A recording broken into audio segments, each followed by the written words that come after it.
वचन मसा करके मुझे दिया है वो आपकी लाइफ को सेम नहीं रहने देगा। आज मेरा यह विश्वास है कि पवित्र आत्मा ने आपको जो वचन देना है वो आपकी लाइफ को सेम नहीं रहने देगा। याकूब 5 उसकी 16 से 20 आयत को मैं पढ़ूंगा। मैं क्यों चाहता हूं आपको वचन दूं आज। बाइबल कहती जब इजरायली लोग प्रार्थना कर रहे थे कि परमेश्वर हमें राजा की गुलामी से छुड़ा, क्योंकि वचन कहता है कि राजा ने उन्हें कठिन कठिन कामों से उनकी जिंदगी को दुखी कर दिया था, बोझ के नीचे उनकी जिंदगी को कर दिया था। और वचन कहता है कि वो परमेश्वर की भविष्यवाणी को याद करने लगे कि प्रभु ने कहा था कि 400 साल के बीतने के बाद मैं अपने लोगों को मिस्र से छुड़ा लूंगा। वो प्रार्थना करने लगे जब 430 साल बीत गए, जब भविष्यवाणी पूरी नहीं हुई, क्योंकि वो नहीं जानते थे कि कोई भी भविष्यवाणी अपने आप पूरी नहीं होती जब तक आप उस भविष्यवाणी के विषय में प्रार्थना नहीं करते या काम नहीं करते।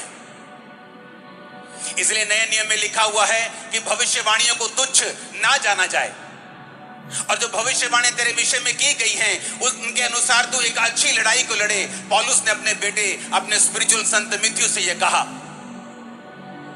इसका मतलब भविष्यवाणियां अपने आप पूरी नहीं होती जब तक कि उन भविष्यवाणियों के विषय में लड़ा ना जाए। और हमारी लड़ाई इंसानों से नहीं, किसी पार्टी से नहीं, किसी धर्म से नहीं, बल्कि शैतान से है।